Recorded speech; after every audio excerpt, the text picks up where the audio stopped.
We are live on Rumble, live on YouTube, live on X. At least the last that I checked, we were.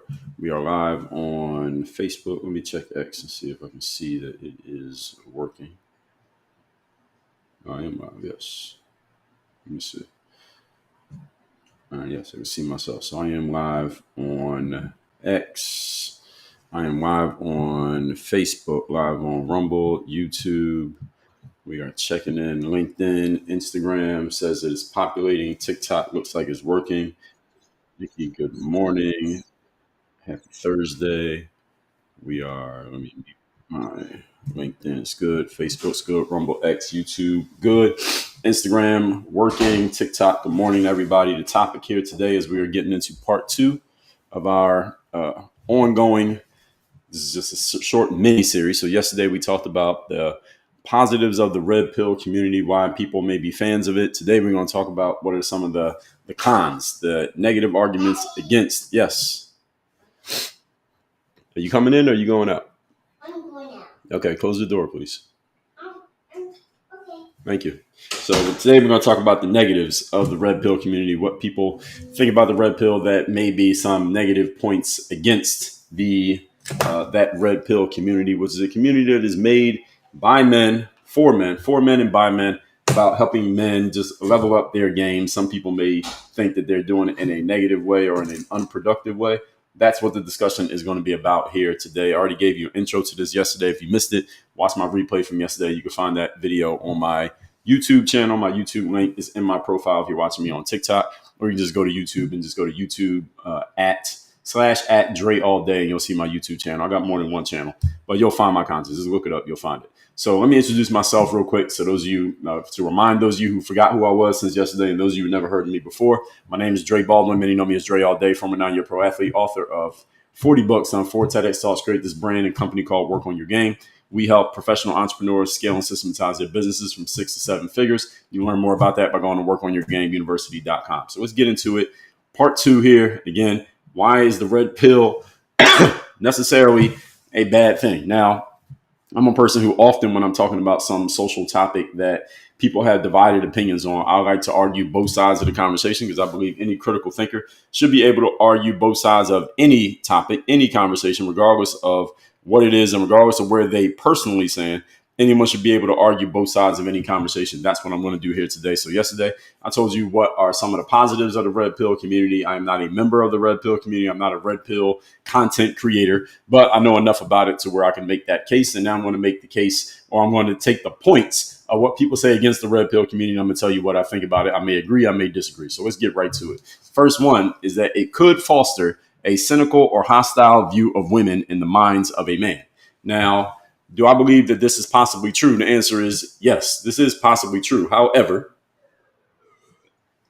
we have to get the caveat as to where these cynical or hostile views can come from. And it also depends on how you define cynical or hostile and actually what you would categorize as cynical or hostile. What's going on, Cynthia? Good morning over there on YouTube. So cynical could just mean, hey, I don't want to commit to a marriage because if I get divorced, I'm going to lose half my stuff.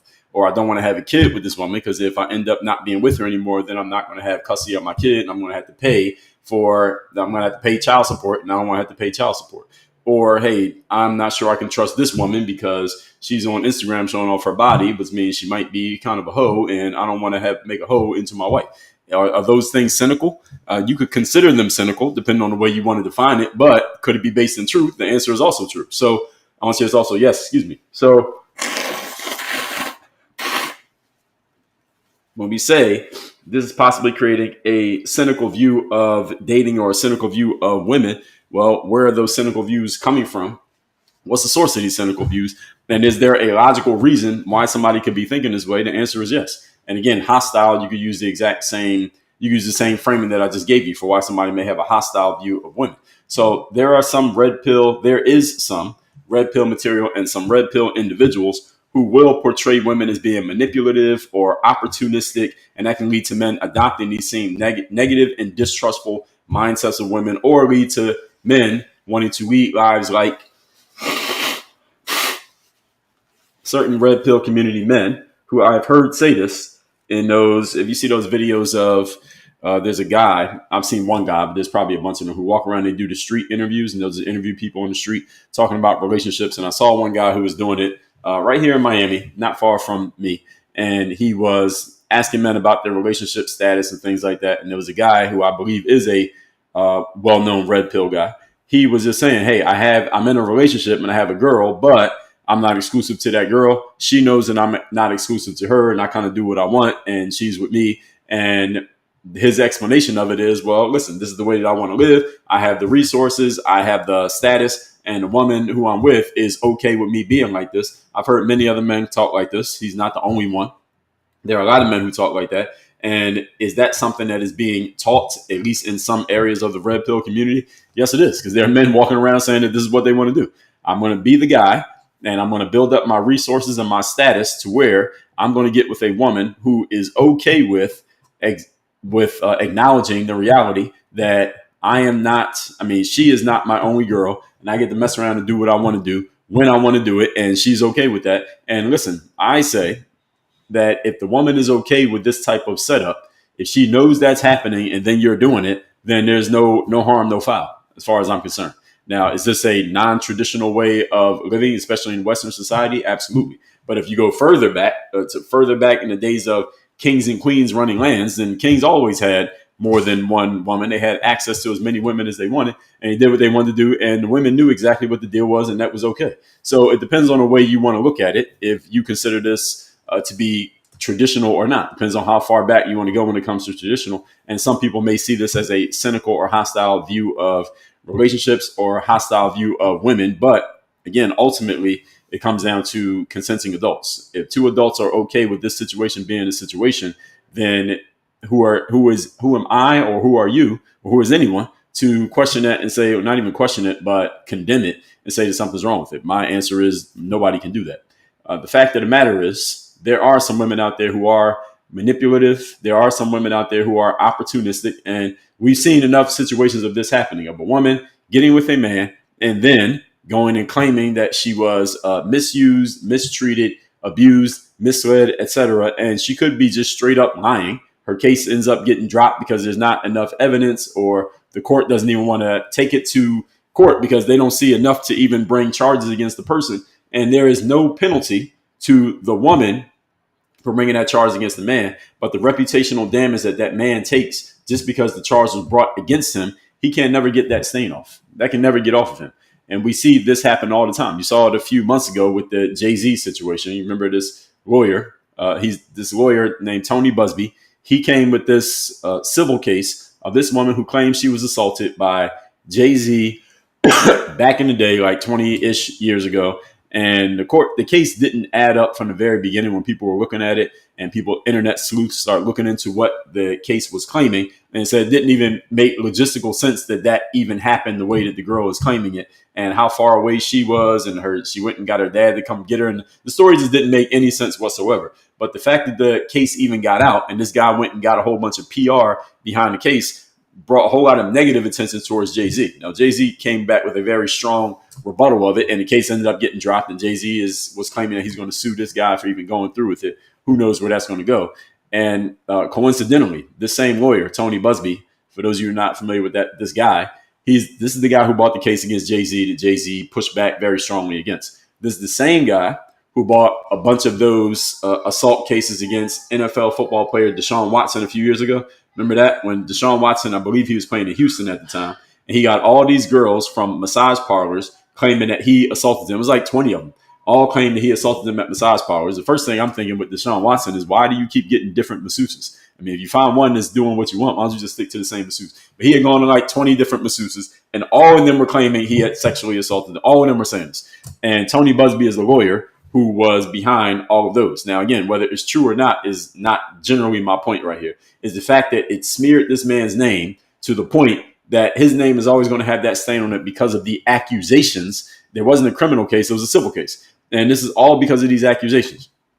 And the same guy, Tony Busby, he is the same lawyer that is behind Mr. AT, the guy from Romania who used to be a kickboxer, who was in America for about a month. And last I heard, he and his brother had left and they went back overseas. But there was a girl right after Mr. AT left the United States. He was in California with this girl who was claiming his quote unquote girlfriend. She said that he, Mr. AT, physically basically beat her during a sexual encounter between the two of them. And she went to the police after he left the country. And now she's trying to file suit. Guess who her lawyer is? Same guy. That same guy, Tony Busby. He's the same guy with the Jay-Z case, same guy with the Deshaun Watson case. And he's probably had several others. This is just what he does. All right, this is just his thing.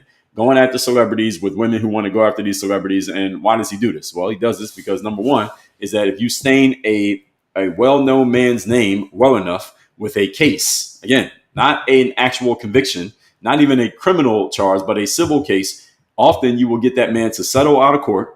Or you can, even if you go to court and actually get this guy to lose the civil case, there's a whole bunch of money to be made for the girl. So that's her incentive, and a lot of money to be made for the lawyer. That's his incentive. Not to say that he's necessarily lying, not to say that the girl is necessarily lying, but the way the system is set up is that it makes it very easy to stain the name of a man who has a well-known reputation, or just a reputation, period. A well-known man with a reputation. You can stain his reputation to the point that he'd rather make the case go away than even fight it, because fighting it just brings more attention to it.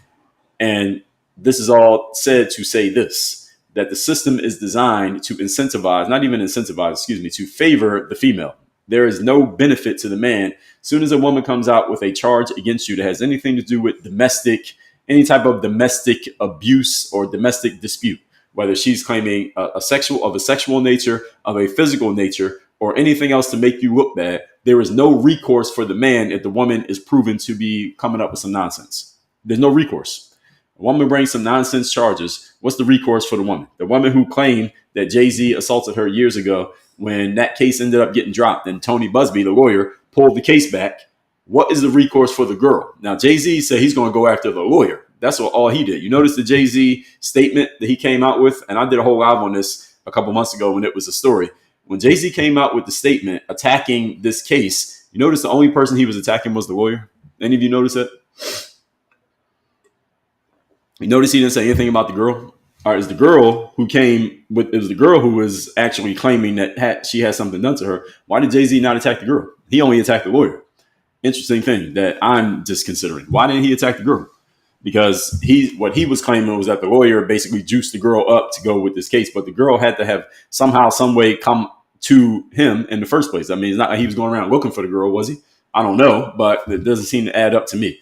But the point being is that when the woman is shown to have come with some nonsense, there is no recourse and no penalty for the girl for having done this. I believe this needs to become a criminal situation. If you bring false charges against a man and slander his reputation, there should be a criminal penalty if it's proven that you came with some nonsense. And right now, for a man of stature who's known, there is no recourse whatsoever. I'm saying all that to say that the red pill community is using these examples that I'm giving you right now, and they're telling this to men. Like, do you see the way the system is set up? If you get married, what can you possibly gain as a man? What do you gain when you're married? What do you gain out of the situation if it goes wrong? There's not much that you gain. The woman gets a lot. You get nothing. You end up losing because now you got to pay. You may have to pay alimony and you may have to pay child support. And who knows what else the woman may come up with if she is properly scorned and mad at you. She can use whatever she can come up with against you, because if she ends up lying, then again, what does she lose? She loses nothing. It's heavily incentivized to favor the woman. And all of these things are just factually, logically true. What I'm saying, I'm not even part of the red pill community. All these are factually, logically true. So if someone in the red pill community is telling these things to men, and it causes men to have a less than optimistic view on relationships with women in Western society today, they are not wrong. Now, nothing that I'm saying here is factually incorrect. They're not wrong. And I'm going to take all questions and comments at the end. So the fact of the matter is, there are some women who will do this. This is not to say that all women do it. And some of you may say, well, the red pill community is talking to men as if every woman is like this, and it's causing young males to go out into the world thinking that all women could possibly be this way. Is that possible? Yes, it is possible. I'll say that to that, I say this, that a young man or an old man, regardless how old he is, if he's taking in red pill community material, he has to have the sense to understand. I'm not even going to call it common sense, just the sense to understand that while there are some points that can be made and may be spoken as a generalization, everything has to be taken on a case-by-case basis. All right? There are some women out there who are whores. There are some women out there who are manipulative. There are some women out there who will use whatever they can come up with to make a man look bad and leverage that against him. Is that true? Yes, it is true. Doesn't mean every single woman in the world is like that, and you have to judge every woman on a case-by-case basis as she is. Now, does the red pill community have to give that exemption or that caveat every single time they make a point? No, they don't, because it is a human being's responsibility to understand that not all points may apply to every single person in every single case, while at the same time, the generalization is still true. It's like somebody says, if you graduate from college, you are probably going to make more money than if you only graduate from high school. Now, are there some exceptions of people who didn't go to college and make more money than most people who went to college? Most people did go to college? The answer is, of course, there are. There are plenty of examples of that. But is the general point still true? The answer is yes, it is. So again, do we have to say that every single time? No, we don't. Because if we did, then nobody would ever be able to make a point, because you would have to give the exceptions to every single thing that comes out of your mouth. So when a man decides to go through life thinking these things they may learn from the red pill community, that does not mean all women are like this. And he may eventually come across a woman who is not, and he can be with that woman and be in a relationship and live happily ever after. And that is completely fine. So the same way that there are some men out there who are too aggressive. Ladies, y'all know this. There are some men out there who are a little bit too aggressive, a little bit too much for you. They are a little bit toxic, maybe a lot toxic. Maybe they are not relationship material. Maybe they are fun material, but they're not relationship material. And there are some men out there who are just not worth your time. The same way that a man is being taught these things about women, women have been taught this about men for decades. Women have had there have been movies, there have been magazines, there have been articles, there have been programs, there have been women's groups, there have been books, there have been all kinds of material that women have created by women and for women over the last decades that talk about this stuff all the time, what kind of men to avoid and how to center yourself in a relationship and get in a relationship with the right type of person and watch out for the wrong type of women. This has always been a thing for women. All right, look at the movies that we've had over the last 40 years. Look at The Color Purple. Look at Waiting to Exhale. I remember when that movie Waiting to Exhale came out in the 90s. My dad would continually say, all this movie is male bashing. It's four women going through different situations with different men, and each one of them is making a man like a complete idiot or a bad guy or a cheater or a person that's not worth being trusted or a person who shouldn't be in a relationship with. All this is conditioning women to believe that men are just trash and you shouldn't want to be in a relationship with them. He would say that over and over again anytime the movie got mentioned, because it's a very popular movie, especially in the black community. These are the kind of things that have been taught to women, indoctrinated into the minds of women, especially in the black community, for the last 30 years. Longer than that, 40 years, 50 years. Now, all of a sudden, the red pill community comes along, and it's men telling men the same things on the same parallel that women have been telling women for the last 50 years. Now, all of a sudden, people are acting like this is some type of tragedy. I disagree. This is not a tragedy. All it is the men are basically giving themselves a space the same way the women have always had their space. And you cannot blame, again, at the same time, what I'm supposed to be doing is giving you the cons towards the red pill movement, but some of these cons are based in nothingness. You can't blame women who point this out or the men who have nothing to do with it if a woman decides to go through life with this frame of having a negative view of men. How many of you ladies know women who have this negative view about men, and because of this, they actually become the toxic one and they can never get into a good relationship because the woman has some things in her head that are not situated properly. And until she gets her own shit together, she can never get in a good relationship with a man because she keeps attracting the wrong type of men. Any of you men or women know women who fit that description. Maybe some women who are listening to this, maybe you fit that description. Maybe you may not want to admit it, but you may fit that description. How many of you have ever known a woman who was generally physically attractive and you looked at her and said, well, somebody should want to be in a relationship with this woman, but because of the shit she got going on up here in her head, she's not able to get into the right type of relationship with the right type of man. And that has nothing to do with the men necessarily. It may have a whole lot to do with her. It is the same thing when it comes to men.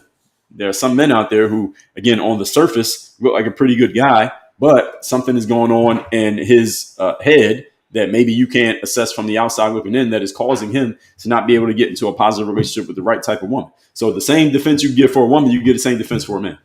All right. And because every relationship, every heterosexual relationship usually is one man and one woman. So it works both ways. It works both ways. And we can acknowledge that there are many healthy relationships that exist outside of all these things that the red pill ideology discusses. Or yesterday, somebody was in the comments saying, well, Dre, what about the pink pill? We already got the pink pill. It's called feminism, in case any of you didn't know. So outside of the red pill or the pink pill communities, there are solid relationships that people are in. Many people who are listening to me right now are products of those and in them right now.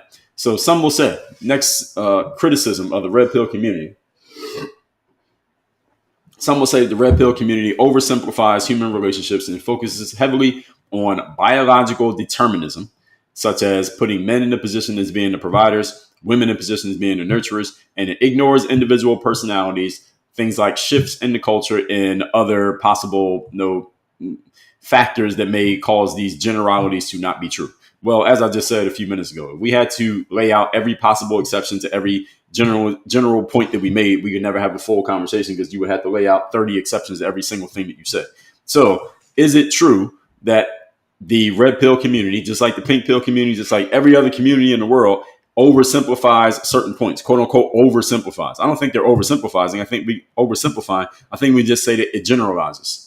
Because oversimplify means you're doing something a little bit more than you should be doing it. But again, if you want to make a point, you have to simplify it because otherwise you would never make all your points. You give people too much information. So the red pill community does speak in generalizations, again, the same way the pink pill community does. I've seen people on X. I see people, and definitely these are people from the pink pill, i.e. the feminists, say things like, every woman has had a situation where she felt in danger and threatened by being around a man, or every woman has a situation where she was walking at night and she was holding her keys in her hand in between her fingers just in case she needed to use it as a weapon. Every woman's been in a situation where she gets in the elevator and there's one man in the elevator and she was afraid of being in the elevator. And they're saying these things as if every single man that a woman comes across, she feels it deathly afraid of. And a bunch of women will come in and co-sign that and say, no man has ever had that. No man can say they had that type of experience being around a woman. Now, is that a oversimplification? Is that a generalization? Of course it is.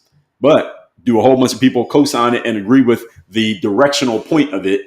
Yes. And do I understand the directional point? I do understand the directional point, while at the same time I can call it an oversimplification and a generalization. And the whole point of it is to have people, I guess other women and I guess men, understand that women always feel, or sometimes some women may always feel in danger whenever they're around another human who happens to be a male.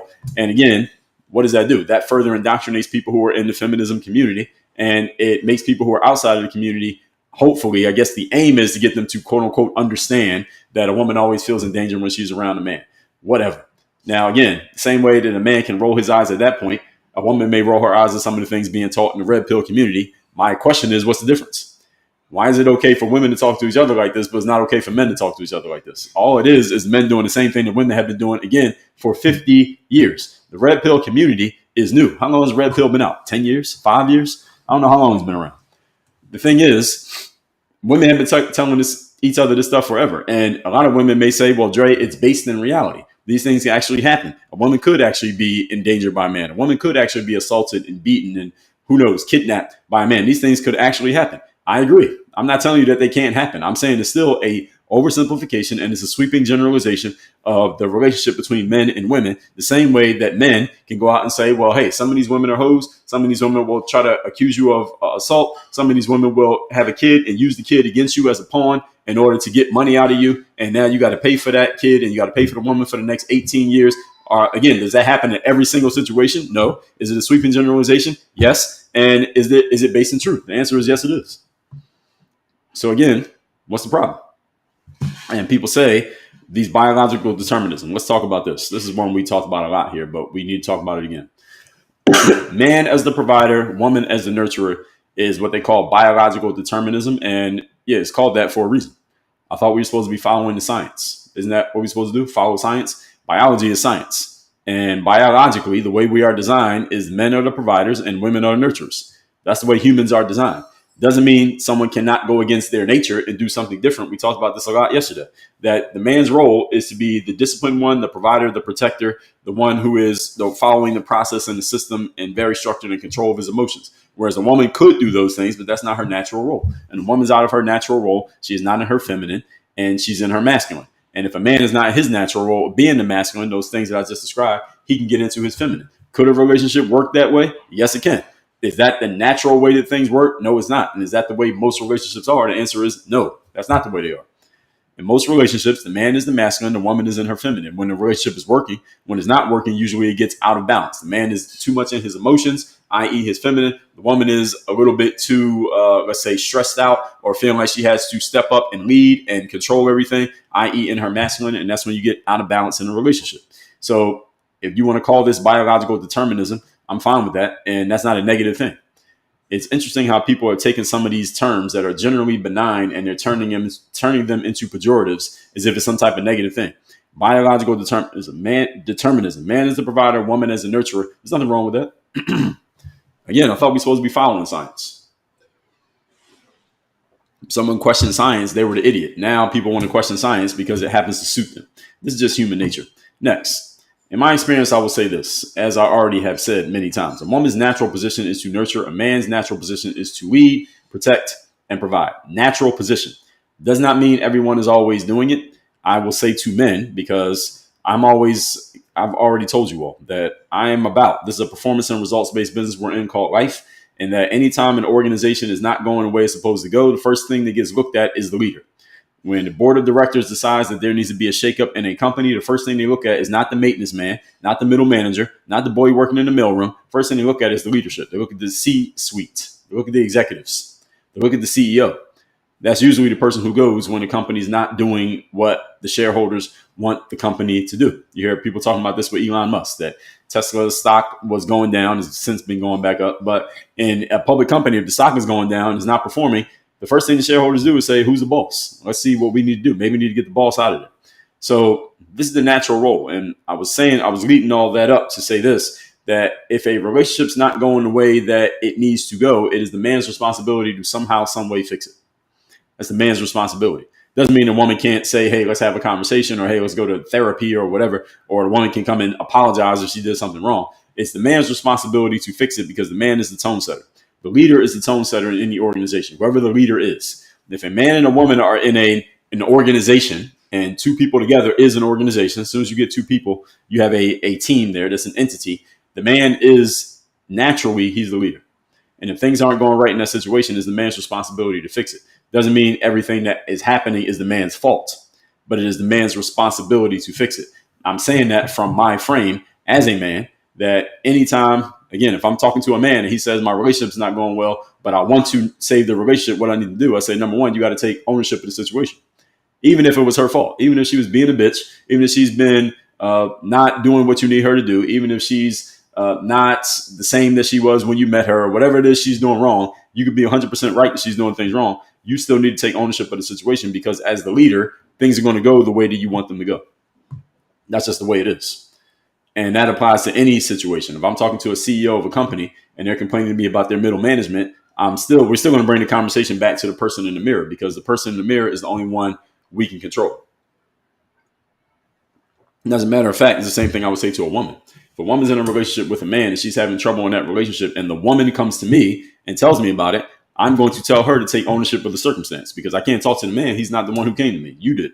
So I'm going to talk to you. We always got to bring it back to the person in the mirror. Even though the woman may not be the leader in the relationship, since the woman came to me and said, there's a problem, how do I fix it? I say, any problem that you have in your life, if you don't take ownership of it, you can't solve it because you have no control. If you don't take ownership, you have no power. Ownership and power are a package deal. If you want to have power in life, you must take ownership of whatever you want to have power over. Any of you who's a parent, if you have kids who are under the age of 18 and living with you under your roof, under your guidance, you have power over them. You have power and influence over what they do and what they don't do. And the reason that you have that power and influence is because you have full responsibility and ownership over their behaviors. Doesn't mean you control every single thing that they do. But if your kid goes and does something crazy or has something crazy happen around them, who's responsible for it? You are, because you're the parent.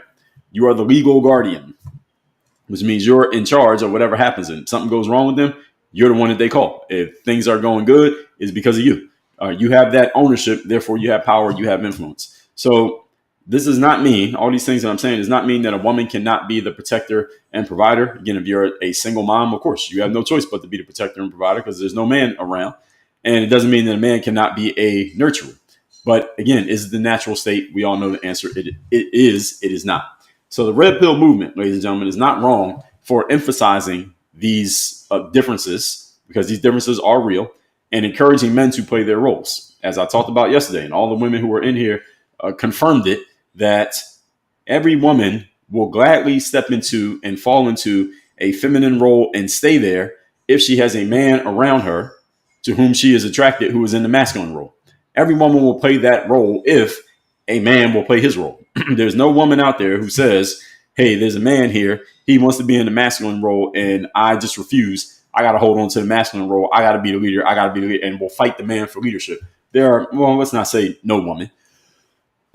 There may be some women who have that mentality and have had it ingrained into them through their own experiences or teachings or influences of other people. But generally speaking, anytime a man steps into his masculine and he's around a woman, even if she was previously in her masculine, she will gladly fall into her feminine, not because the woman doesn't have no power or ability or potential to lead or whatever it is that some feminists may try to tell you, that you're being subjugated and that you don't have freedom and you don't have power and you don't have control. Those are not the reasons. It's because it's a woman's natural state to be in the number 2 position to a man who is in his natural state. And as soon as the man steps out of his natural state and isn't doing his natural job, then a woman may step into a space that's not natural for her as well. And again, this is how you get the imbalance in a relationship. Even in a homosexual relationship, 2 women together or 2 men together, there is always going to be one masculine and one feminine. So anytime you see one, people sometimes try to guess, all right, which one is as they say, who's the bitch in the relationship, who's the man in the relationship, even when they're talking to 2 girls or they're talking to 2 guys. There always has to be that polarity if the relationship is going to work. So these critics of the red pill movement say that it encourages this alpha versus beta mentality. Again, I don't even buy into these things, but I understand there are a lot of men who think in this way.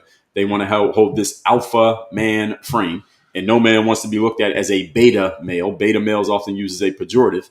And people say that the red pill movement encourages men, and I'm going to answer questions and comments at the end, by the way. It encourages men to want to step into this alpha frame rather than ever being in the beta frame, such as saying if you're a man and you're in a relationship with a woman and you're not the main provider, you're not the main breadwinner, you are beta in that relationship, as if it frames the man as doing something wrong. And some people criticize by saying, I even talked about this when I did a stream where I talked about toxic masculinity. And there was this woman who wrote an article on, I think it was verywellmind.com, talking about toxic masculinity. First thing is, why the hell is a woman writing an article about toxic masculinity? Just the fact that she wrote it already tells you there's about to be a bunch of nonsense in this article. How is a woman writing an article about how a man is supposed to be in his masculinity? That makes no sense. That'd be like a man writing an article about how to be feminine. If a man wrote an article about how to be feminine, or a book on how to be feminine, or try to give a TED talk on femininity, there would be an uproar from the general society. Who is he to be telling women how they're supposed to behave? People would go crazy over that. But when a woman writes an article about masculinity, everybody is reading it and accepting it like, man, that's a great article. That's bullshit. No, it's not a good article. How the hell is a woman going to talk about masculinity? You are unqualified. So the point here is, in the point on the article on toxic masculinity, the woman was saying the same thing that some people criticize the red pill movement with, which is men are taught that if you are not the main provider and the main protector and the main breadwinner in a relationship with a woman, that you're in a beta position, which is not where you're supposed to be. And you need to work as hard as possible to get out of that beta position and get back into the alpha position where you belong whenever you're around a woman. And people use this as a criticism. I say this is exactly what is supposed to happen. A man should feel that way. And listen, things happen in life, and people need time to build whatever they're building from where they are to where they're going, or where they were to where they're at. If you're a man and you're in a relationship with a woman and you are not the main provider and protector, I would guess that most men, even if you're not the main provider and protector right now, I would guess that most men, when they're just thinking with themselves, want to be in that main position. Maybe you're not there yet. Maybe your current job or position does not put you in a position to where you can be there. Maybe your woman's in a position where she's just making a ton of money. She just has a really good position, and she just makes a lot more money than you. I would guess that most men, maybe not all men, but most men in their heart of hearts want to be in that number 1 position, not because you were taught it by the red pill community, but because it's ingrained in your bones because you're a male. And all the red pill community is doing is reminding you of the natural position that you're supposed to have, at least when it comes to this aspect of it, of the conversation. That's all the red pill community is doing. They did not create this idea that a man is supposed to be the main provider and protector and the breadwinner in a relationship.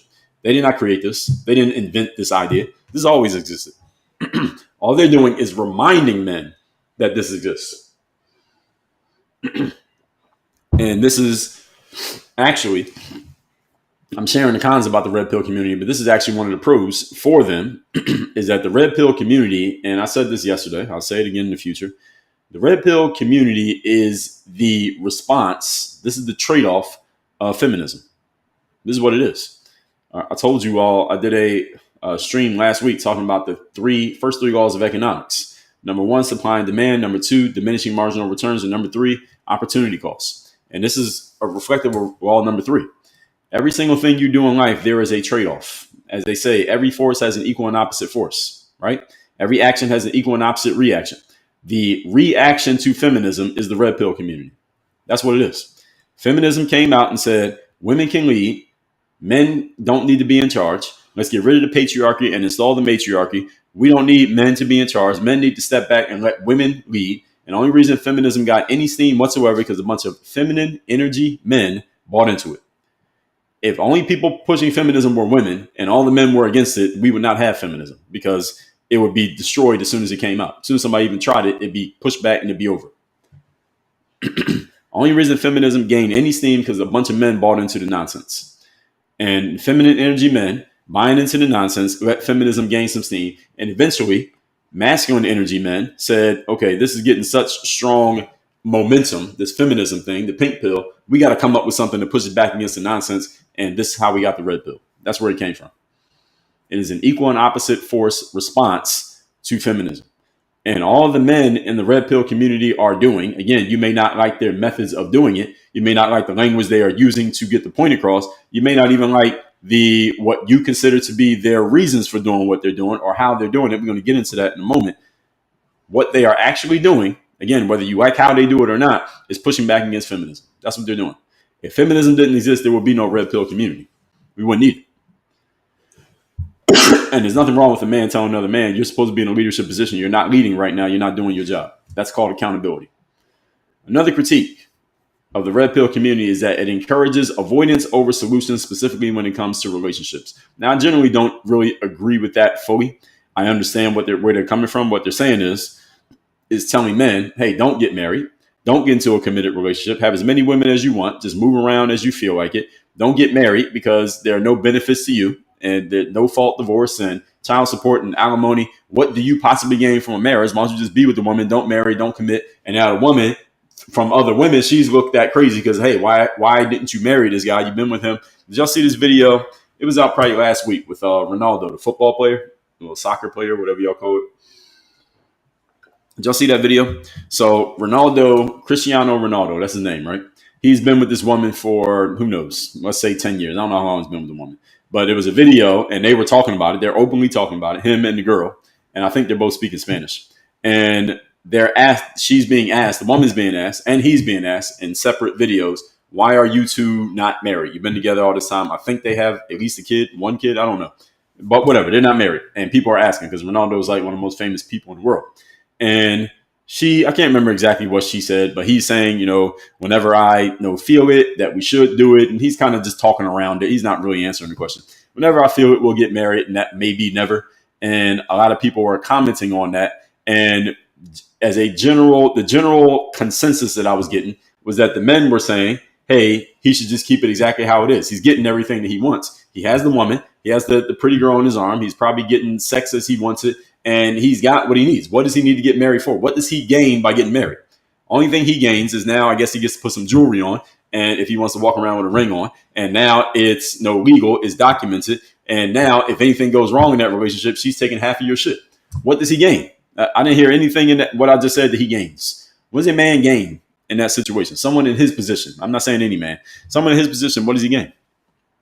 I can't come up with anything that he gains if he already has the relationship. Now, if the woman says, marry me or I'm leaving, that's a different story. She ain't said that. They're still together. And what the woman was saying, I can't remember exactly what she was saying, but what the women's response was to that, a lot of women were saying, well, she's been with him too long. She needs to stop giving him everything he wants. She needs to give him an ultimatum, et cetera, et cetera. She needs to get married. She needs to do these things. I don't agree with this. And generally, if we look at that relationship, again, I don't know anything about these two, and I don't speak Spanish fluently enough to even understand what they were saying without the subtitles. He is, first of all, in control in that relationship because he's the man, which he should be. He has the resources, which we publicly know. What does he have to gain? What does he get? I don't understand. What does he get? What does Ronaldo get from going any further into the commitment than where he already is? So I'm saying all that to say, people say that this is a form of avoidance. So people could say that Ronaldo is avoiding long-term commitment to this woman, even though you could argue they are already committed, because however long they've been together for some time. Even though they're not married, he's still committed. They're saying he's avoiding commitment by not getting married and putting a ring on her finger and making it official, with the government and state and all that stuff, which basically makes him vulnerable, because if she divorces him, then again, she's getting half his shit. And maybe even into the future if they have kids together, depending on the age of those kids. And this is a form of avoiding that situation. My answer to that, if you want to, I wouldn't even call that avoidance, but let's just go with it and say that that's avoidance. Why not? What's wrong with avoiding it, knowing what's on the other side of that avoidance? If I decide to cross the Rubicon and not do that avoidance anymore, what do I get? I need an answer to this question. Nobody does something for nothing. The red pill movement has been critiqued as advising men to opt out of marriage, avoid commitment, and maybe just enjoy women as you wish and never commit to the point where you could be taken advantage of by a manipulative or opportunistic woman. Now, is this a cynical way of looking at life? I can understand how somebody could see it that way. At the same time, can you tell me where it's wrong? Can you tell me what's wrong about it? That's my question. What's wrong about it? Knowing what we know about the world, knowing what we've seen, especially with men of stature and men who are publicly noted for their resources, why would a man not be influenced by that? Now, some people push back and say, well, some men are out here looking at the world as if you are Cristiano Ronaldo, or you can name any well-known person who's gotten divorced, Michael Jordan, and they had to write a check. And you may be saying, well, most men ain't that. Most men make $50,000 a year. Most men, you are not publicly noted for being rich. You're not publicly noted for anything. You don't have anything to be taken from you. Why are you trying to make decisions based on the way that someone like Cristiano Ronaldo lives and operates when you don't have any other resources that he has? My answer to that is the following, because it's a solid point. Here's my answer to that. The same way that people who are critics of the red pill, are influenced by what you see Barack Obama say or Kamala Harris do or what Beyonce sings in her song. You are not in their situation, but you're still influenced by what they do. We are influenced by the people that we see and by publicly noted stories of publicly noted people. You cannot be influenced and go along with those stories when it suits you and then say, well, you're an idiot for following what these famous people do just because you disagree with what's happening. When you agree with it, you don't have a problem with it. So if you're going to go with it, then you got to go with it now. So it's okay to follow what a publicly noted person does or thinks when you agree. But when a publicly noted person does or thinks something that you disagree with, you say to other people, well, you're a dummy for following that publicly noted person. No, it doesn't work that way. If you're going to be in, you in. And if you're out, you're out.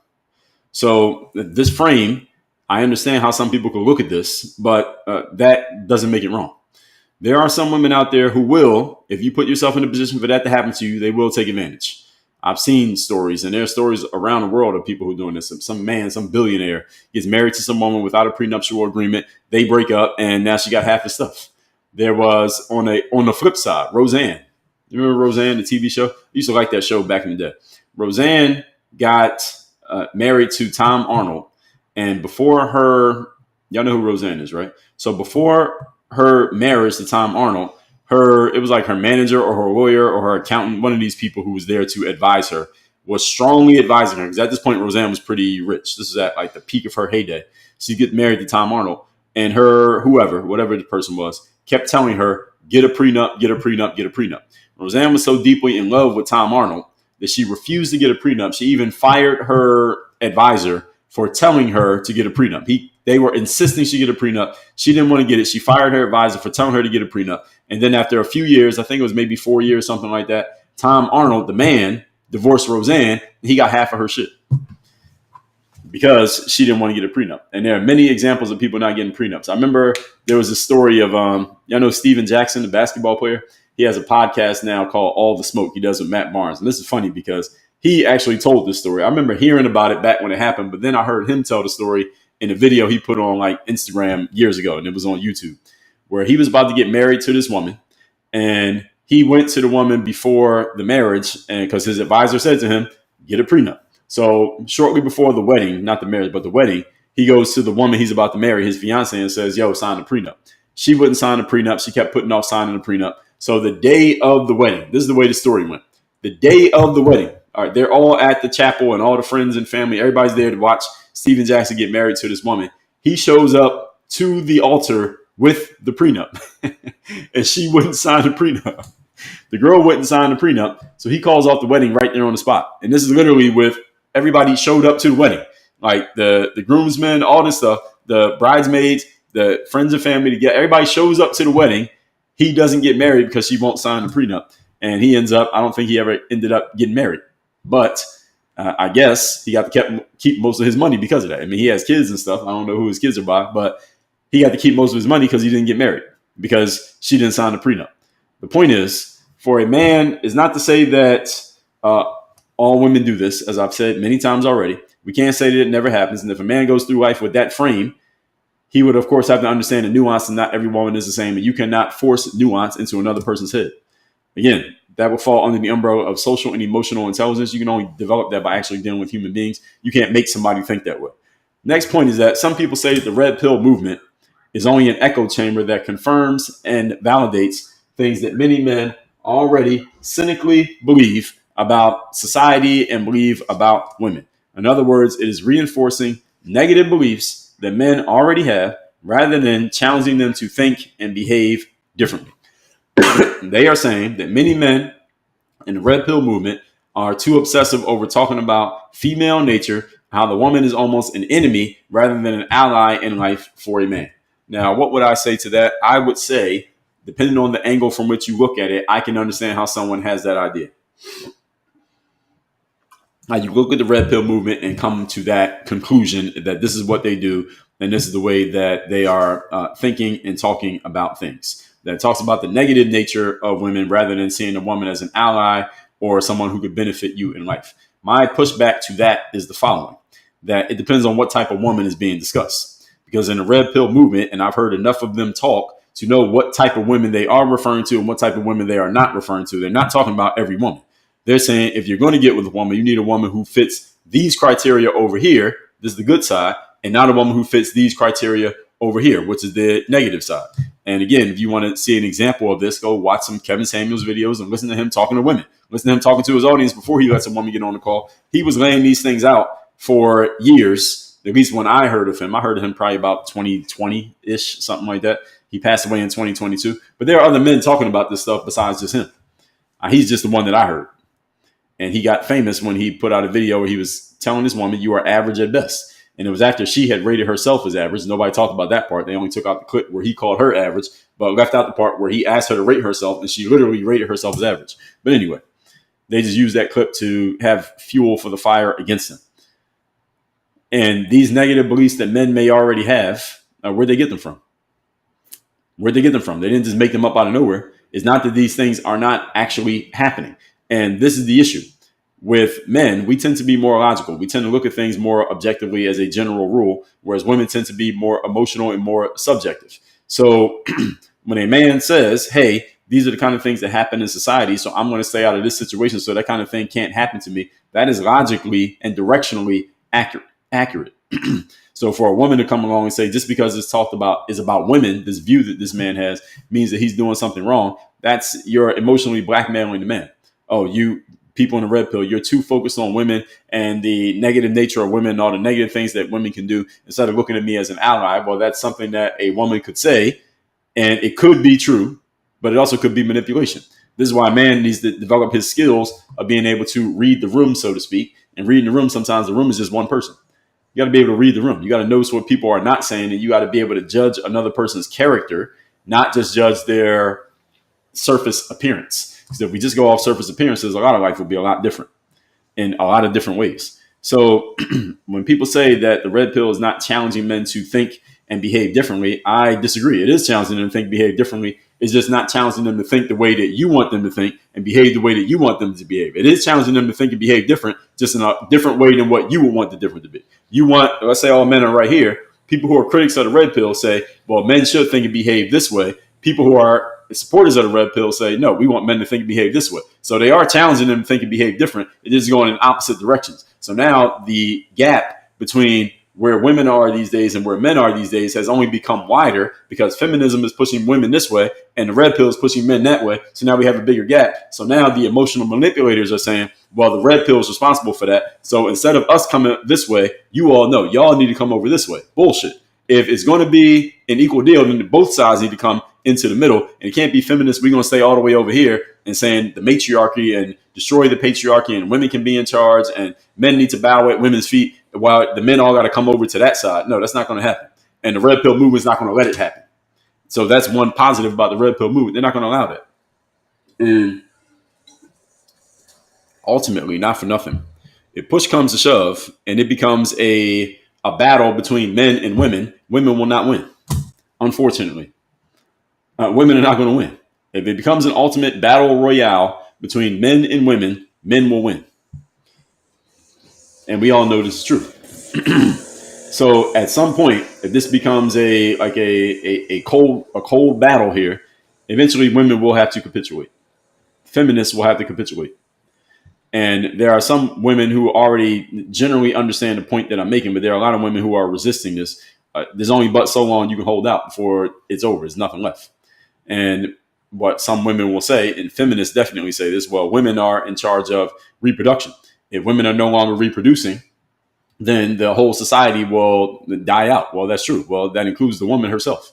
So, I mean, what are we doing here? Are you going to lose your own life in the name of that? Because here's the issue. And here's what everyone in Western society needs to understand, and understand it really, really clearly, that in other cultures where these biological determinism and these clear lines are clearly understood to the point that no one has to get on TikTok and do a live stream talking about it, like what I'm doing right now, or YouTube or Instagram or any of these other platforms, in other societies where it is clearly understood what a woman's role is and it's clearly understood what a man's role is, and every woman and every man is raised to live according to those rules, and there is never any conflict between feminism. All right, y'all need to go to some of these other countries. Ain't no feminism.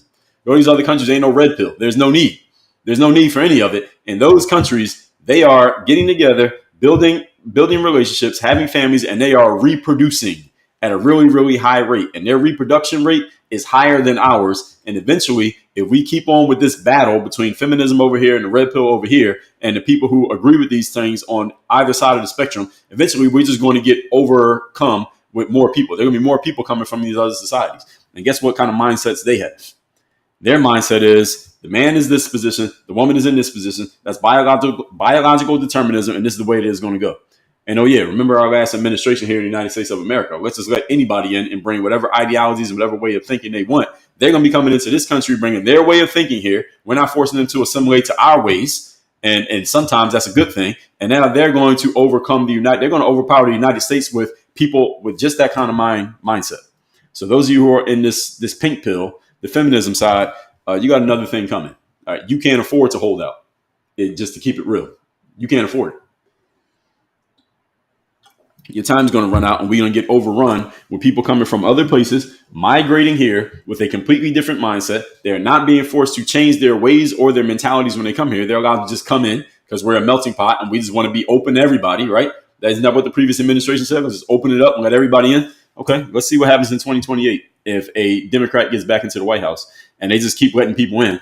All right, this whole thing, red pill versus pink pill, will no longer be a conversation. Let it go another 8 years. It won't even be a conversation. There will be no place for feminism. The only option that the feminists have is if they can take the women who are coming from other places and change their mentalities to be a Western mentality, or are the people who are coming from other places going to change your mentality? But what ultimately is going to happen is that the people in Western society are just going to get overrun. Our reproduction rate is lower than it is in a lot of other cultures where this is not even a battle. This is not even a conversation. You go to other countries, and again, I'm not saying their names specifically because TikTok has certain rules about this. Thank you for the gift there, Irma, and everybody else who's been giving me gifts on TikTok while I'm talking. Go to other countries where the women wear covers on their heads and they cover up their bodies and you only see their eyes. Any country that is like that, they are not having these conversations. These conversations don't exist, and they're not interested in it. You can't teach one of those women to be a feminist. You're not doing it. It's not going to happen. And you can't take that feminism shit over there. All right, ain't nobody going to hear it. All right, when you reinforce these, as they say, the negative beliefs that many men already have, rather than challenging them to think and behave differently. It depends on what type of different you're talking. Because the red pill is challenging men to think and behave different. It just depends on what type of different. Where is different to you? Many men in the red pill movement may talk a lot about female nature. Well, there's a reason why men talk about female nature, because a young man often has a lot of testosterone raging through his body, raging hormones and testosterone, and he is focused on women. A heterosexual man is looking for where can he get some physical pleasure from a woman. That is what that is on a man's mind when he's especially in his 20s, going into maybe his early 30s, but definitely in his 20s. So is the red pill movement, quote unquote, obsessing over this? I like when people use this word obsess. People tend to use that word obsess when they're trying to take someone's focus and attention and frame it in a negative way. Oh, you're obsessed with this topic. Well, am I, or am I just focused on it? What's the difference between focus and obsession? Generally, there is no difference. Colloquially, there's no difference. It's just people use the word obsessed to try to make you look bad. But if they say you're focused on the topic, then that's kind of like you're locked in. You're actually doing a good thing with it. And I'm going to take questions and comments at the end, by the way. And let's continue. While I understand that this cynical approach can be harmful to a man's way of thinking, if a man does actually have a cynical view of women, it can be harmful to his thinking. I agree with that. I will say again, there are many examples that validate this way of thinking. Again, if the examples didn't exist, then they couldn't be used. The examples do exist. I will tell any man that at the same time of all of these things that I understand, you must also develop a discerning eye so you can tell who is who and what is what. Not every woman is the same. There are some women who are whores. There are some women who are manipulative. There are some women who will use you. And let's also be clear, there are some men who are looking for them. Can we not agree to this? There are some men who are looking for hoes. That's all they want. I just need a hoe for the weekend because I'm out of town traveling. I'm only here for 3 days. I just need a hoe for the weekend, and then I'm going to go back to my regular life. All right, does this not happen? Are we going to act like this doesn't happen? This happens. There are some women who just want to use a man. There are some women who just want to be around a man because he has some resources, and the man's going to share some of those resources with the girl and for this week or so, and then she can fly back home. He's going to fly her in. He's going to fly her out, and on the way back, she's going to get herself a nice Birkin bag or some Louis Vuitton shoes. Does this not happen? Yes, this happens. Yes, this happens. Listen to your favorite rappers. They rap about it. This happens, folks. So this is not a cynical view of women. This is a realistic view. And it just depends on how many women you're applying it to. That's all it comes down to. So a man just needs to develop a discerning eye, which, again, I said this yesterday. This requires a man to get actual real life experience dealing with women. You cannot get your experience, quote unquote, of dealing with women by listening to men talk about women. You got to actually talk to actual women in real life. So that's the thing that I would say to all men who are in the red pill communities. You must actually engage with actual women in real life, in the flesh, where you can shake their hands. You have to do that so you can develop the discerning eye of how to deal with women. Yes, you can take in all the materials and the courses and the lessons that you want, but you still have to actually engage so you can develop the skill to apply the information that you're learning. It's like if you're a dentist, you can go to dental school and take all the classes and all the courses. Eventually, you got to get a patient in the chair and they got to open their mouths and you got to look in there at their teeth and figure out, all right, how does what I'm seeing right now reflect what I learned in the textbook? This is the reason why I tell college students, anyone who's a college student or a recent college graduate, many of you think that you're smart when you're actually a fool. You don't know shit because you haven't done anything. You don't know it until you've done it. You don't really know it until you can teach it. Next, and I'm going to take questions and comments at the end. We're talking about the red pill community and some of the criticisms of the red pill community. Next one is that they say these red pill men are grifting. This is a common word that's become more popular over the last 3 or 4 years. Grifting. Now, what is a grift? Definition of a grift is someone making money in some type of dishonest way or by using and manipulating people. And I found that colloquially, people use the word grift anytime they see someone else doing something that either is or they think there is making them money, but you disagree with it. So someone will come in my comments, usually if I'm talking about like politics, and they'll say, well, you're a right-wing grifter. All right, what exactly am I grifting? All right, they assume that I'm making some money by saying the things that I'm saying. Therefore, I'm grifting or I'm scamming. People used to say scamming. Now they say grifting. That's the new word to replace scamming. All right, first of all, the more a word gets used in this pejorative way, the less value that it has. It's kind of like calling somebody racist in 2025. It doesn't mean anything anymore. It used to mean something if you call somebody racist because it didn't get thrown around so often. Now it gets thrown around so much that the word doesn't have any value because people have overused the term. This is where grifting has gone. So believe it or not, as I said, I get accused of this. And when I disagree on topics of, let's say, anything political, anything racial, at some point, inevitably, somebody's going to say, oh, well,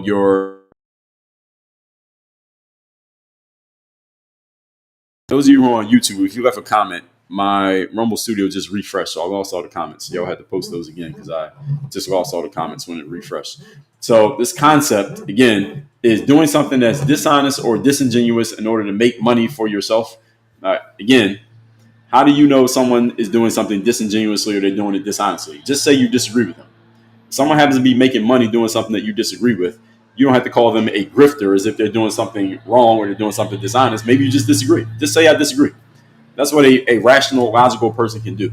The criticism of the red pill is that some influencers out there in the red pill community, of course, they get their ad revenue, I guess, from YouTube, or they sell courses, or they do some type of coaching, or they got any type of men's programs that are about all these things that we're talking about. Again, every entrepreneur out there, every influencer, a lot of influencers, especially if they're full-time influencers or creators, everybody makes money somehow, some way for what they're doing. What's wrong with that? Even if you disagree with the way somebody's making money, doesn't mean that they're doing something wrong, because number one law of economics, ladies and gentlemen, is supply and demand. So if someone is making money doing something, that means there's an audience of people who want it and they're willing to pay for it. So how are they grifting? Now, if I'm lying to you about what I'm offering you and not giving you what I told you I was going to give you, then I'm scamming you. Then I'm grifting. But if I'm making money giving you something that you actually want, even if you hate it, that does not mean that I'm grifting. It just means I'm doing business. I mean, are you grifting if I disagree with something that you're doing? If you got a job working at a company that I'm not a fan of, let's say I don't like Target and you work at Target, are you grifting by working at Target? No, you got an honest job. I may not like the company you work for, but that does not make you a bad person. If I don't like cigarettes and you work for a tobacco company, does that make you a grifter? No, I don't smoke cigarettes, but that doesn't make you a bad person if you work at a company that happens to sell cigarettes. That's what you chose to do. How is that grifting? And a lot of influencers on the internet sell stuff. Most influencers on the internet are selling something. They may be just selling attention if they're not selling anything else, but most people sell stuff. Just because someone is selling something that you don't like does not mean that they are dishonest, nor does it mean that they're disingenuous. First of all, they probably believe in what they're selling. Your disagreement does not make them wrong. Secondly, they got an audience of people who are buying it. If someone's selling something, somebody's buying it. That's the law of supply and demand. Again, first law of economics, folks. If you don't understand that, then what are we even talking about? So if you disagree with what somebody is selling, don't be mad at the person who is selling it. Be mad at the people who are buying it. Or better yet, don't be mad at all. This is called the economy. You should be happy when people are buying stuff, because the more buying activity is happening, the healthier of an economy that we have. Even if you're not involved in that aspect of the buy and the sell, or even that space of the buy and the sell, the healthier the economy is, the better it will be for you. Eventually, somehow, some way, it's going to benefit you. And I don't mean in a trickle down way. What I mean is, if more people are just spending money, period, most people, when they get money, they spend it. So even someone who is selling something, if they make a bunch of sales, even though they're selling a product that you don't like, now they have money. And guess what they're going to do with that money? They're going to spend it somewhere. And eventually, somehow, some way, that trail of money being spent is going to find its way to your pocket. So you should be happy that people are spending money, even if they're buying stuff that you don't like. My personal opinion overall, when it comes to the red pill community, we're going to get the comments in a second. The same way that there are female-only spaces where women talk to each other about the things that they want to discuss, and they could be in there trashing men, there is nothing wrong with men having spaces for themselves as well. That's what the red pill world is. The pushback that some may offer is that, well, men have always had their space. The whole world was a man's space. Women didn't have the same freedom to do so for as long as men have had the freedom to kind of get together and talk. I generally agree with that point. But that does not change the reality that these days, today, men deserve to have their own spaces today, right now, if they so choose. Furthermore, if you are a woman who does not fit any of the cynical frames that the red pill movement may be teaching, or that you think the red pill movement is teaching, then you have nothing to worry about. And this is the last pushback I have against the critics of the red pill movement. If you are a woman and you don't fit any of the negative descriptions or the cynical frames that men are being taught in the red pill community, what is your problem? Your job then is to keep being the woman, the virtuous woman that you are. Go out and find a man who has the ability to, even if he consumes red pill material, or he can defend it, as some of you may consider me doing right now, still has enough intelligence, let's just say, to look at the red pill material, put it into its proper box, and then look at every woman on a case-by-case basis, and can understand the value of a woman who is not any of these negative things, and can appreciate her and be in a relationship with her, you have nothing to worry about if you're not one of these people being described. It's kind of like if someone makes a video talking about, well, here's how women can be whores and sluts, and they can try to use men and just try to get money out of them. And they do 3 hours explaining what type of women do this. If you're not that type of woman, what are you mad about? It's like if a woman made a video talking about here's the most terrible types of toxic men, and they describe the worst toxic type of men that are out there in the world. I can look at that video, listen to the whole thing, and not be offended because I know I don't fit the description. So what's the problem? Again, the only people I see having a problem with the red pill movement are women who are being described in those cynical ways because you have actually done things that fit the description, number one. Number two, feminine energy men whose, I guess their best way of feeling some type of alliance with women is to basically agree with whatever a woman is saying, was putting yourself in, as they call the beta position, instead of alpha position, and telling a woman to shut the hell up, you sound stupid, you don't know what you're talking about, and set her straight, which is what I guess what they would call an alpha man would do when he's talking to a woman. And those are the only two types I think have a problem with this. The women who are not being described aren't offended, and the men who know how to put information into its proper box, they aren't offended. So who actually has a problem here? I don't quite understand. So with all that said, those of you who are on YouTube, you left a comment for whatever reason, the comments, when my Rumble Studio, for whatever reason, the page refresh, I lost your comment. So y'all have to leave that again if you're on YouTube. And let me see what it's saying here. Let me see if I can see it. Can I see the comments on YouTube? Can I see the live chat? Let me see. Actually, no, I can see comments over here. So Jalen on YouTube said, I can't really relate to these problems until I get my own status up. That's true. Old Dog said, women are the ultimate incentive for a young man. I think that's a good thing, but you can't let that desire consume you to where you're forfeit your dignity and integrity. All right. So if I go over to YouTube, I guess I can see the live comments. So I saw those comments. Let me run to the restroom real quick. Then I'm gonna get the TikTok comments. Give me 90 seconds, everybody. Let me run to, drop my mic. Give me 90 seconds. I'm gonna run to the restroom, and then we would do commentary right back after these messages.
All right, I'm back. Let's see what we got. And I don't think I saw anything in Instagram, but if you're on TikTok and you got a comment, I am about to start reading. So you got comments on TikTok. Let's get to it. I'm going to go up to as far up as I can. I think I can see all the comments here today. So I'm starting at the top of the comments. So anybody who sees me reading the comments here and I haven't gotten to your comment right now, immediately, yes, this is live. No, this is not AI. Yes, I do read the comments. I'm reading them right now, but I'm starting at the very beginning. So if you are leaving a comment right now, you got to wait till I get to the bottom to see your comment. Every day somebody complains that I haven't read their comment. Erica, thank you for the corn gift. I don't think I saw that one before. Number one gifted badge to you too. And the tiny diny, haven't seen that one either. AJ said kings had more access because they were kings. They allowed peasants to marry. Okay, yeah, I know they had access because they were kings. They allowed peasants to marry. Okay, fine. Carla, Indiana, good morning. New Black Panther said, Jay-Z. Yes, did you see the Jay-Z court? It was not a court case. It was a civil suit that was filed but never actually went to court because they pulled it back. New Black Panther said, does that mean he's not ever right? Could it not be that some cases are real? Okay, sorry, so you got it once I went through it. Kyle said, crazy victim blaming mentality. Well, we don't know who the victim is. The accuser is what you actually should say. You should actually say the accuser. We can't say somebody's a victim unless there's some adjudication that proves that someone's a victim of what. King Works over on Instagram said, what's your overall view on the red pill? Well, I just did an hour yesterday and an hour today telling you. What are you asking me? Did you not hear what I said today? Let's see. And I just told you, last point was my overall view. New Black said Johnny Depp fought it and him fighting helped him. Well, it might have helped his reputation. How much money did it cost him? The lawyers are not free. Traditional said, yes, he did attack the lawyer. Yeah, he did. He didn't say nothing about the girl, though, which was interesting to me. Tara Mills, thank you for sharing the live and joining the team and for the hearts. Dr. Michelle Henry, good morning. Carlos said both sides need to evaluate their possible mates better. Yes, and I believe the red pill community is trying to do that. Now, are they successful? We don't know. But is that their intention? I believe it is. I believe they're trying to set up men to be better contributors to society, which means making the right decisions when it comes to your relationships. Some people may not like how they're going about it, but I do believe that's their intention. Nina said, I have a taser, but how many bids do you get for remodels? I don't get what you're asking. What are you talking about? Nina, thank you for the goat. I'm trying to get clear on what your question is. Jam said, as a man, this is why I won't get on an elevator if or the only person is a woman. Well, why? Because you think the woman's going to attack you? You think the woman's going to accuse you? Why would you not get on the elevator? And Jam, also, most elevators have cameras. So I don't know what is keeping you off the elevator, unless you're assuming that the woman might physically attack you, which I doubt that's what you're saying, but maybe it is. Nina said, the man's respectful is cool, but those men that overstep need side eye. Yeah, well, some men do overstep. And it depends on the engagement also. It depends on how the woman engages what the man does. Sometimes. Carla says, Pence wouldn't go to dinner or meeting with a woman by himself, and MSM sent him through the ringer. Yeah, I remember that. I remember him announcing that. And some men do operate by that code. Which if they want to, fine. Nina said, what do you say to a man who is flirting inappropriately? You're asking the wrong person. You need to ask the women that. Let the women in the room, can y'all answer that in the comments? So Nina, if you look at the bottom of the comments, they'll answer it. What do you say to a man who is flirting inappropriately? I think it depends on several factors. What is he doing? What is his flirting? Who is he? Who are you? What's the setting? It depends on a whole lot of things. Is it just you and him? Are you in a group? There's a lot of things that go into the answer to that question, I would guess. But I'll let the women answer that. Carla said, we just don't raise our children to be adults anymore, just old kids. And that's interesting. Interesting way of looking at it. Nina said, I gave him a Dr. Pepper Zero and told the contractor to go away. Okay. Nina said, I go into fight mode. Okay, fight mode. Carla said, DJT Alpha Tim Walls Beta. Interesting. I had to think about that one. Nina said, please explain because that would be very helpful. I don't know what you were replying to.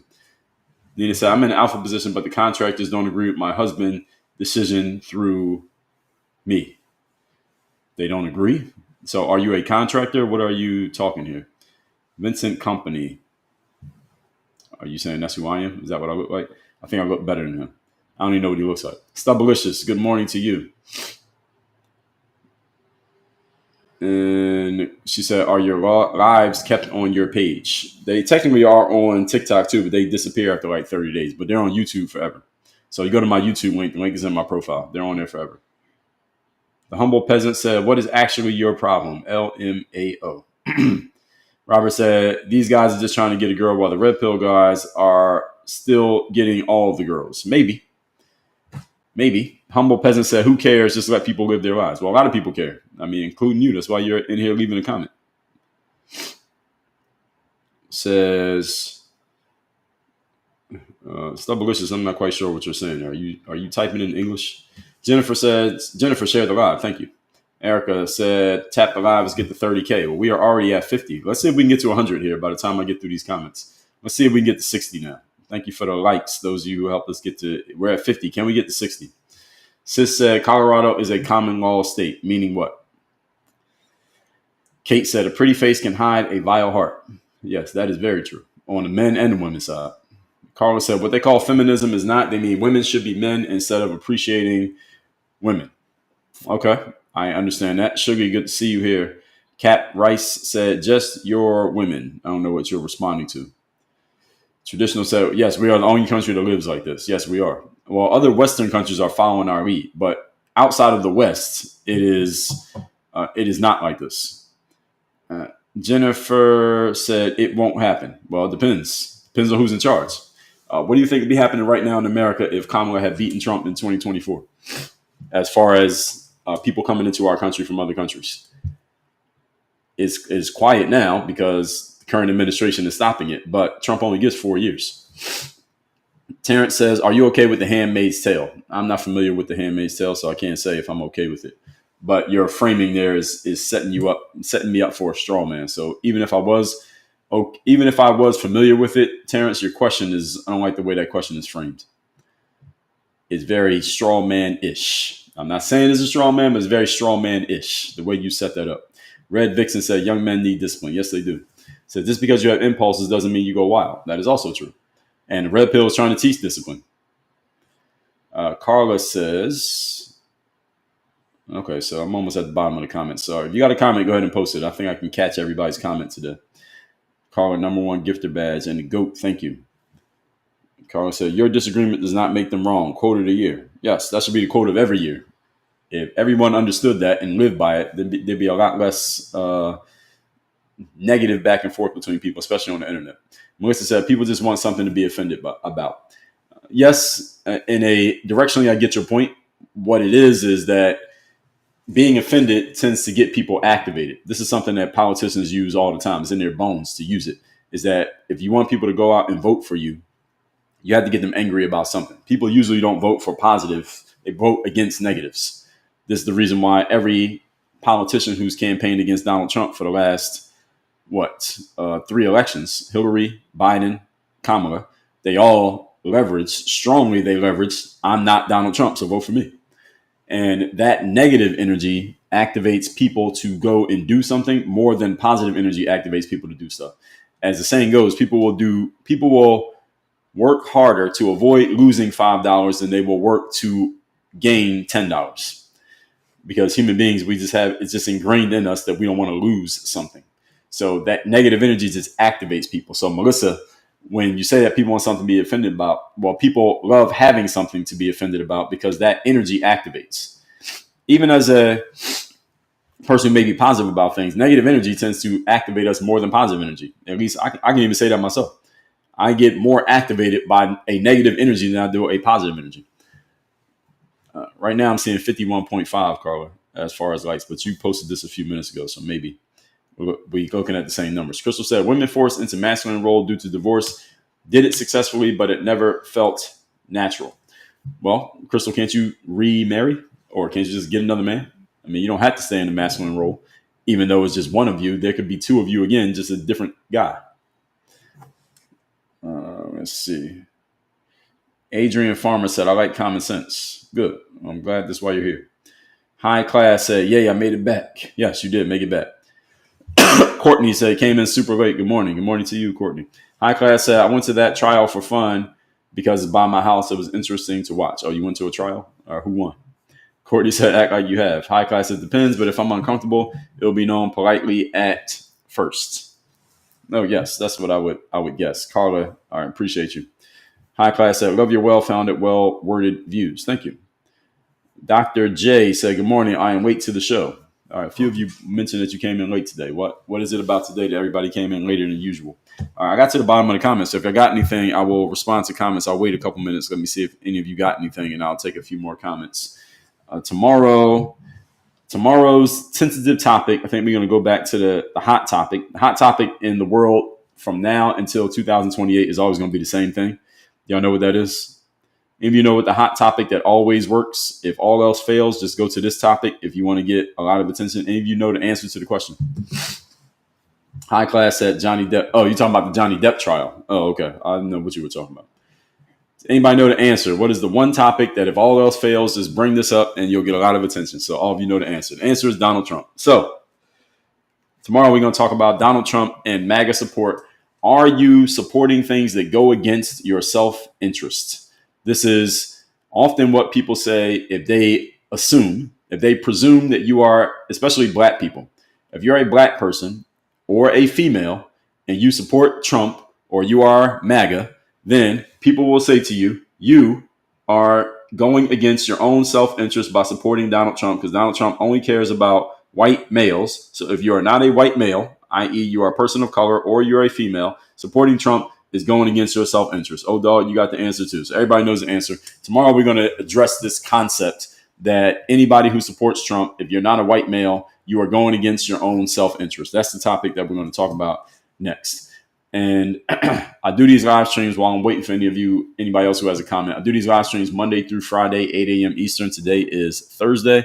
So tomorrow we'll be doing another one at 8 a.m. Eastern. Then we'll be back the following Monday talking about, let me see what else I got on the docket. Do I have any other topics waiting right now? No, I'm gonna come up with some other ones. I try to kind of come up with all my topics like the week ahead of time, so I already know what I'm gonna talk about Monday through Friday. So tomorrow's Friday, so that will exhaust what I got right now. Then I'm gonna look at a few things. We might look at these deportations because people have been talking about that. I might talk about that. We might talk a little bit about Elon Musk. He said he's gonna be stepping down. He had a special government employee designation, which is supposed to go only 130 days anyway. So was supposed to naturally step down. It can be extended, but he's probably going to step down. He needs to get back to running his companies instead of working in the government. He needs to get back to that.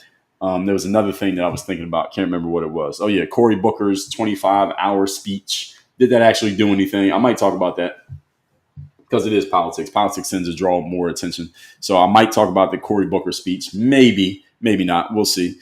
And anything that happens between now and Monday, which is what? We got all day Thursday. We got Friday, Saturday, Sunday. So anything that happens in the next 4 days, I might talk about that too. So I tend to try to find a current event or some current social issue that I want to talk about. But it depends on what's happening, of course. Maybe we'll talk about black people and reparations. You want me to talk about that? Black people reparations? I may talk about that. That may be a topic that I get into. I have some material on that. Can black people be racist? I might talk about that one too. DEI, sneaky DEI implementation. We might talk about that one. That's another topic that I got. I'm sitting on that I might talk about or I might not talk about. Or any of you have an idea of a topic that you want to hear me talk about that I have not talked about already, let me know what it is. Maybe we'll talk about toxic femininity, but probably not. I think I already did that one. Cynthia said, I have to watch your videos Friday through Monday after they're done. I work the next 4 days. Actually, I only miss Friday and Monday live. Always enjoy you. I appreciate you, Cynthia. What are you, a nurse? I know nurses sometimes work those kind of schedules. So let me see. Mr. President said, you are one of the most intelligent people on this app. Keep up the great content. Well, thank you. Lord Shiner says, you are a great speaker. Thank you. Well, I want y'all to get that message out to TikTok so they can put me on the FYP more often and I get more people into this page. There's a lot of people streaming on TikTok. I've found that, and I'm actually live, by the way. I am live on Instagram. I'm on YouTube. I'm on Rumble. I'm on Facebook and X and LinkedIn all at the same time. I'm just looking at the comments on TikTok because TikTok has the most comments. But TikTok has the best surfacing algorithm of all the apps, meaning you don't have to have a bunch of followers to get people to notice your stuff. And I don't know why other apps haven't copied it. Because what it does is it incentivizes people who may not have a lot of following to publish and keep publishing.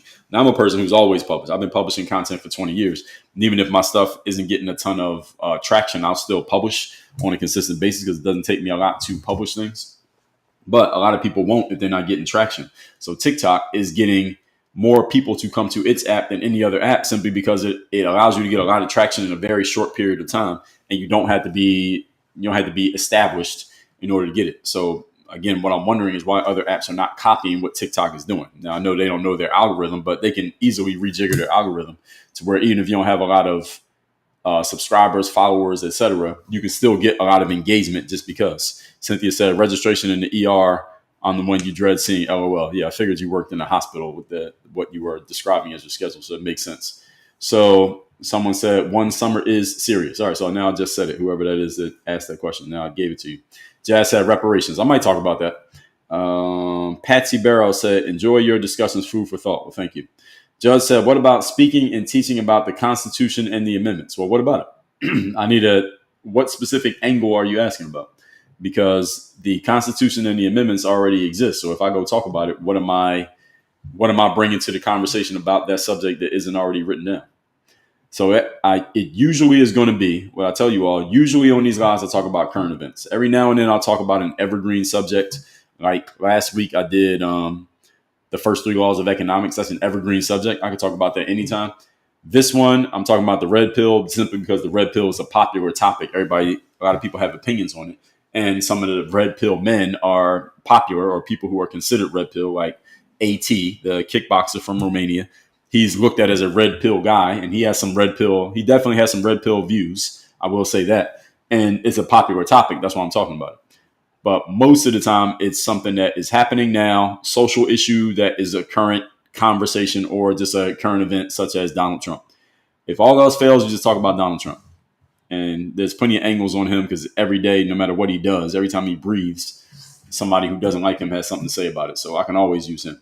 So no, you can't say his name. No, cannot say Mr. AT's name. I have been warned by TikTok to not say that man's name.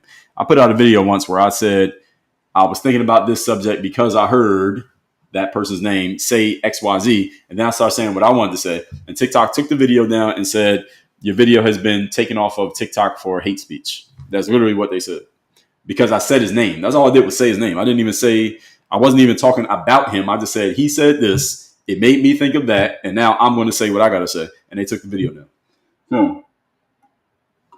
I've been properly warned to not speak that man's name. I heard him say that if somebody puts out a video using his voice, they take it down off TikTok. That's what they're doing to him on this app. He literally said that if someone takes his voice and just plays his voice in the background without showing his face, they recognize his voice and they take it off the app. If you put the video upside down, they take it off. So that's what it is. So what I have heard is that TikTok is supposed to get sold by April 5th. So that's Saturday. And there's this guy from Wyoming. I heard about that. This guy from Wyoming who made an offer of $47 billion. So TikTok, that's a lot of money. They offered $47 billion with a B to buy TikTok. This guy is obviously, he's American, and he wants to just have it as a free speech platform. So we'll see if that actually happens. Let me see if I can find more news about that, the TikTok sale. Because I was just reading it like 2 days ago, because I thought the date was like the 19th, because that was when the shutdown happened. Remember that shutdown of TikTok? So now Amazon is claiming they want to buy TikTok. I don't know. Do I want Amazon to buy TikTok? Actually, I might be okay with Amazon buying TikTok. Amazon seems pretty generally fair. The guy who started OnlyFans wants to buy TikTok. Now, that'd be something. I'm reading this right now from Reuters.com that Amazon is trying to buy TikTok and OnlyFans is trying to buy. And again, April 5th is the deadline, or they're going to get banned. So TikTok might get banned on April 5th, which would be what, Saturday? Did y'all know about this? If TikTok is not sold by Saturday, it might get banned. So the weekend deadline, bidders for the video are piling up. So Amazon and a consortium, that's a group of people, led by the OnlyFans founder. His name is Tim Stokely. I never heard of him. They have thrown their hats into the ring. Let's see if we can find out how much the offers are. So this guy, the OnlyFans guy, his company is called Startup Zoo, or his group is called Startup Zoo. They started OnlyFans. They partnered with a crypto company, and they want to submit a plan to bid for TikTok. This is probably going to get pushed back. I bet this whole thing gets pushed back. Trump pushes it back, so it's not going to be the 5th. And let's see. Amazon sent a letter to J.D. Vance, and ByteDance, who owns TikTok, they haven't said anything either. So Amazon shares, they said Amazon shares rose 2% following news. I don't know if that's because of the TikTok bid, but whatever. So they say that Amazon, I'm just reading this here, Amazon has long harbored ambitions for an in-house social media network that could help it sell more goods and appeal to a younger audience. I think I might be okay with Amazon buying TikTok. I'm trying to think if there'd be any negative downside to Amazon owning TikTok. But they want to have an in-house social media network, so they're trying to buy TikTok. That would be very interesting if Amazon buys TikTok. I'm just trying to think what that would mean for somebody like me. I might have to think about this a little bit longer. So they say Amazon bought Twitch for $1 billion in 2014. I didn't know that. I didn't know that Amazon owned Twitch. Did y'all know that? I didn't know Amazon owned Twitch. I've heard of Twitch. I don't use it, but I didn't know Amazon owned them. They bought Twitch for $1 billion, and they bought Goodreads. No, Goodreads I know about. Amazon has developed and tested a TikTok-like short-form video and photo feed called Inspire, but it shut it down because it wasn't working. Trump said last month they were in touch with 4 different groups about the sale of the platform, but didn't say who they were. Blackstone is trying to buy them. I don't know how I feel about Blackstone. I don't know that much about Blackstone, but let's see who else. Non-shareholders led by Susquehanna International Group, General Atlantic, considering fresh capital to bid for TikTok. Andreessen Horowitz is also in talks to add outside funding to buy TikTok and other American investors. So we don't know. We don't know who's actually going to buy TikTok. So they said Amazon's involvement got reported on Wednesday. Various parties have been involved. Future of the app, used by nearly half of all Americans, has been up in the air since 2024. That's all that came from Joe Biden, by the way.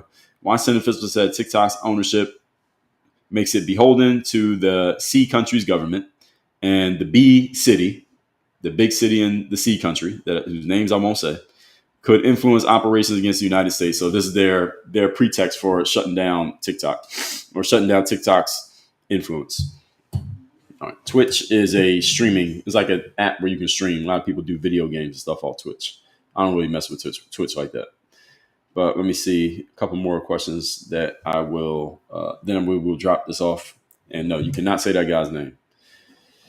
So I did a whole live defending that guy. As a matter of fact, like about a month ago, when Ron DeSantis said he was going to open an investigation on him, which makes no sense. That's all fair. You can't do that. Even if you don't like a person, you can't open an investigation on him just because. It makes no sense. Said total free speech. D8 said total free speech can never truly exist because then there would be anarchy. That would eventually happen. You're right. AU said there may be an announcement later today. Oh, yeah. I want to know who's actually going to buy it. That's all I want to know. And if this deadline is a real deadline, then somebody the bid has to be accepted and they have to actually sell. And the company that owns TikTok has to actually do the sale. They might still be trying to fight it. So we'll see what happens. Jess said we've been counting a month ago for it to shut down. I don't think it's going to shut down. What I think is either going to happen, somebody's going to buy it or they're going to extend the deadline. But again, if you keep extending a deadline, it's not really a deadline. John P. said it will push indie authors out. What do you mean? How so, John P. Writer? High Class said, I want Wyoming to win this. Amazon is the new Walmart. Okay, I understand that approach. I understand that frame. Amazon already has a lot of reach. So if they get more reach, then they may just become, eventually they may become more corrupt. I understand that approach. I respect that.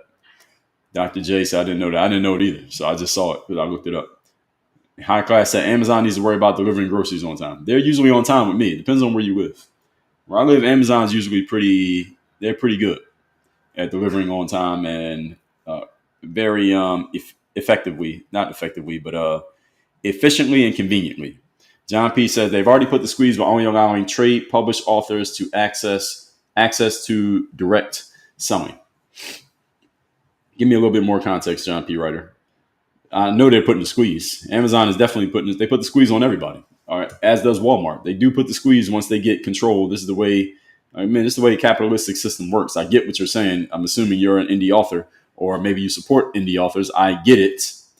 At the same time, I do also support capitalism. So I get the challenge between where you're at and where a capitalistic company like Amazon would be at. Now, if they get control of TikTok, a couple of you have left this comment, it would kind of give Amazon a little bit more control and become an even bigger behemoth. And that might not be a good thing for the general person over time. It might sound good on the surface, but it could become a problem in the future. I understand that. I respect that position. So maybe Amazon might not be the best buyer. I can understand that argument. But if they do buy, then if Amazon buys TikTok, here's what I'm going to do. I'm going to do a live stream talking about it one way or another. I had to think about it. I had to process this because I just saw it like 2 minutes ago. I was finding out in real time when I read it to you all. But whoever buys TikTok, I'm going to talk about it. We're going to find out who it is, what their plans are, and what we can do about it. I will tell you that, whoever it is. Judged by One said, have you spoken to new owners of the Dolphins and the Falcons? I haven't heard they got sold. Let me see are you talking about minority owners or are you talking about majority owners? If it's minority owners, then I probably wouldn't talk about that. So, I see Arthur Blank sold. He's the guy who started the Home Depot. He owned the Atlanta Falcons. And when did this story come out? No, this is a long time ago. So, no, this was years ago. So I don't know what you're talking about. What owners of the Falcons? I don't see anything recent. I see things from several years ago. Let me go to the news side. I don't see anything about that. Whoever asked me that question, judged by one, I didn't see anything about the Atlanta Falcons being sold. And it also depends on who buys them, if I actually care. So I see percentages. Chad Johnson wants to be the majority owner of the Dolphins, rather, if he has 10 billion. If he has 10 billion, what does that even mean? I'll be the owner too if I had 10 billion. I don't know why he even said this. I don't see anything about that, Judge Baldwin. So, Hellbound DJ says, going to be the Amazon Home Shopping Network. No, thank you. Now, what's the problem with that, though, Hellbound DJ? What's the issue? What's wrong with the Amazon Home Shopping Network? Home Shopping Network help a lot of people make a lot of money. What would be? I understand the issue of it being a too big of a conglomerate, but what's the problem overall with them having a home shopping network? I think it would allow people to sell more stuff and allow Amazon to sell more stuff. Generally, I don't even like selling through Amazon, just to be real. As an author myself, I send people through my individual funnels. I never send anybody to Amazon to buy my books. But they should be on Amazon because the average person, when you say you wrote books, the first place they look is Amazon. So Amazon verifies that you actually do have a book, but then I send them to my funnel to buy the book. So I understand.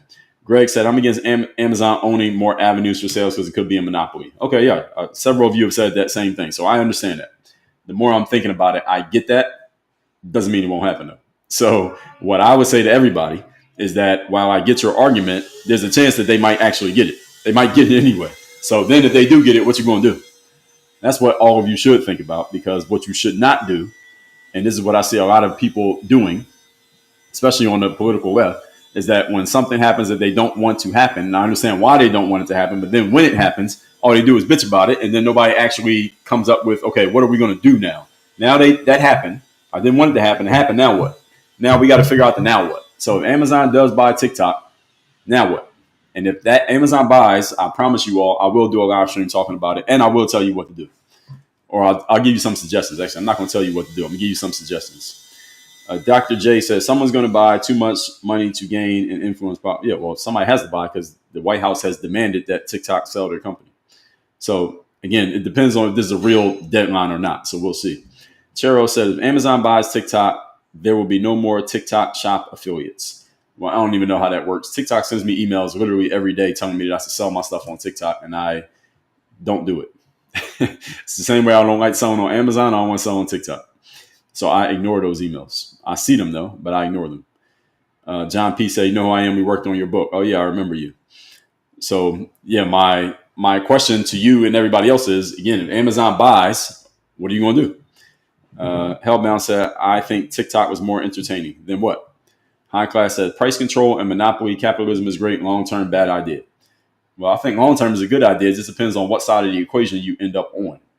That's what I would say if Amazon buys. Because Amazon can probably, I can't say that probably. It depends on who they're bidding against. They might be able to come up with the most money. And wasn't Jeff Bezos at the inauguration for Donald Trump? Wasn't he there? Jeff Bezos was at the inauguration, right? With his wife, with the wife who had her breast out. That was Jeff Bezos, right? Uh-oh. Oh, you worried about Amazon buying TikTok? Uh-oh. Dun, dun, dun. Jeff Bezos was at the inauguration. All right, y'all better get ready. Y'all better figure out what you're going to do if you don't want Amazon to buy TikTok, because Jeff Bezos might have an inside track. He's friends with Donald Trump. Y'all might need to start worrying right now that I thought about it. And now y'all bringing these things up. You got me thinking about it. High Class said, we got that one. John said, TikTok only allow trade authors to link their Kindle books direct from their posts. Okay, so there you go. So if what John is saying here is true, there you go. Is that they connected with Amazon and it got to be a Kindle book, and then you can only send them to the Kindle book. Yeah, see, I'm not a fan of that. That's the reason why I never got into the TikTok shop thing. I understand you can make money on a TikTok shop. You can make money selling anything anywhere. The problem is, and what I don't like about selling through aggregators, is that they take a percentage of your money and you got to wait a month or two to get your money.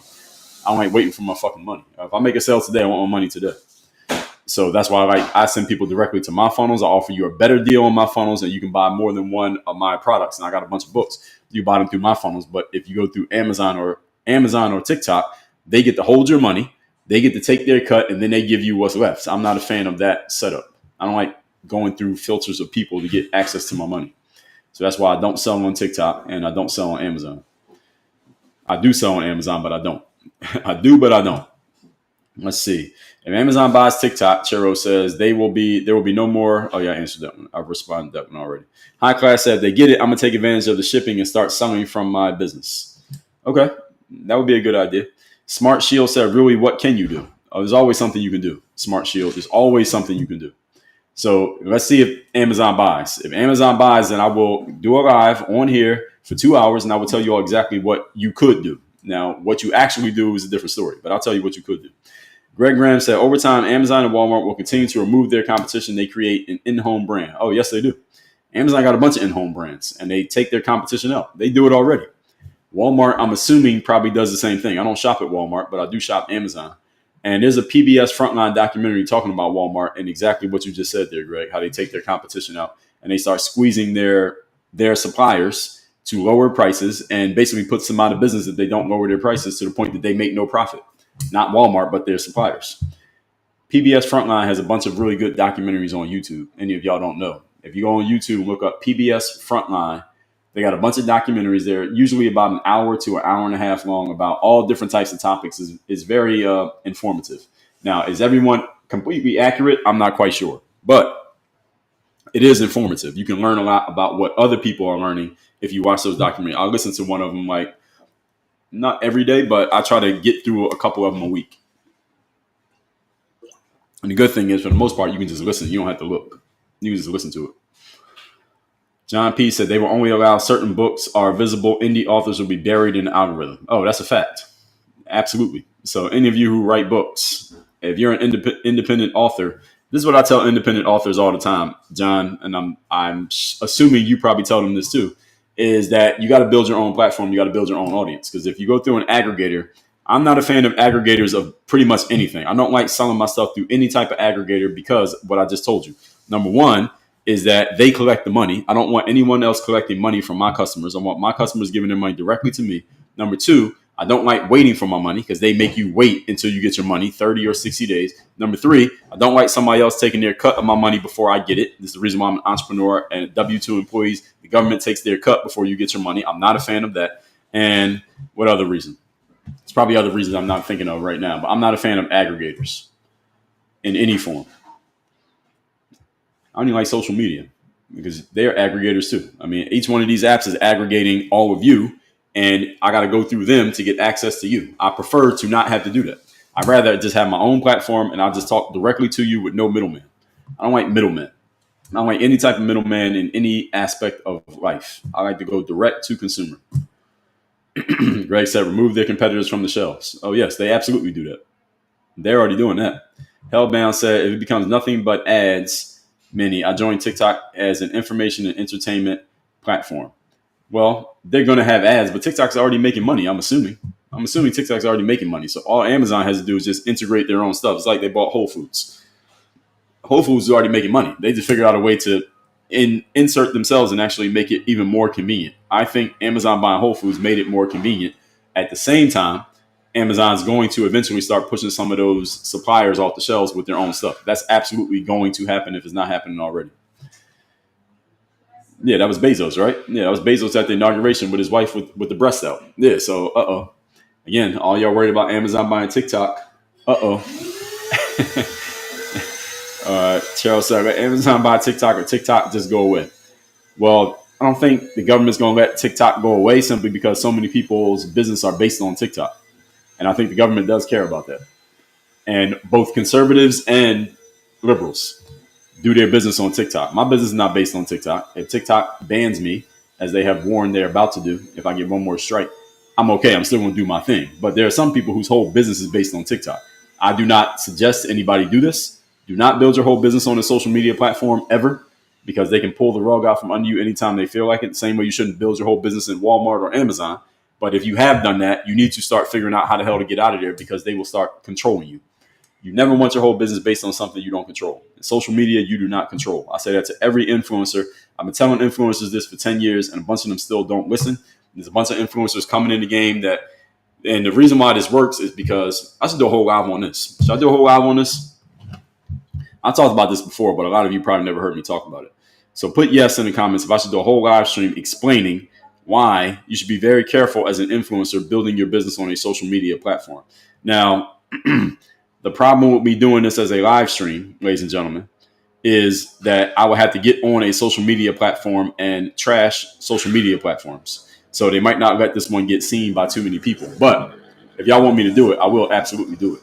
Because I've been talking about this stuff for 10 years. What happens is some 16-year-old, they want to start a business and they see social media, and social media makes it so easy to start your quote unquote business on TikTok or Instagram or YouTube or Facebook. It's so easy that most people take the easy path and they get on social media and they build their business there. The problem is now Facebook owns your business, because if they ever stop you from doing what you're doing, you have no business. And that's a problem.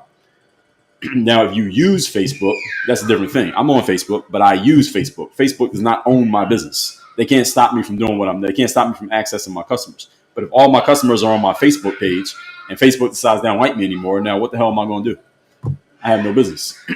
And swap out Facebook with any other name, and this is what they do to people. So High Class said there would be pros to Amazon. They already started the business, TikTok, waiting for the sale. Yes, they're about to collect a lot of money. Hellbound said, I'm a business owner as well. Bezos saw an opening for a strong position and stepped in. IMO. Yeah, that's what you're supposed to do. Yeah, that's what you're supposed to do. High Class said, your attitude is on point. Where was I? There's always something that can be done. Yes, always. Jazz said, Trump will probably be at Bezos' wedding, and Amazon is good for drop shipping. Well, yeah, Amazon makes it easy for you to drop ship. That's the whole point. Jeff Bezos is getting married. Does he have a prenup? How many of you think Jeff Bezos has a prenup? Put prenup or no prenup in the comments. I think Jeff Bezos got a prenup. He better have a prenup. Jazz said, TT is excellent for business. Yeah, depending on how you use it, absolutely.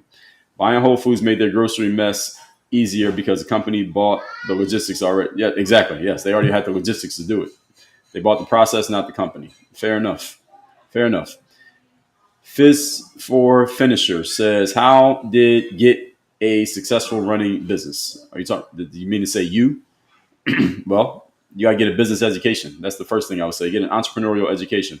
Margaret Bertrand, good morning to you. Good to see you. So a bunch of you said yes. Okay, I will do that. I'll do the live on influencers. Warning to influencers. Now, again, I'm giving y'all a warning about that live, is that all the social media platforms are not going to like me talking about that on their platform, telling you why not to build your business on TikTok. And I'm going to say it on TikTok. So TikTok's not going to like this live. Instagram's not going to like it. YouTube's not going to like it. Facebook won't like it. Rumble won't like it. X won't like it. None of them are going to like this, but I will do it.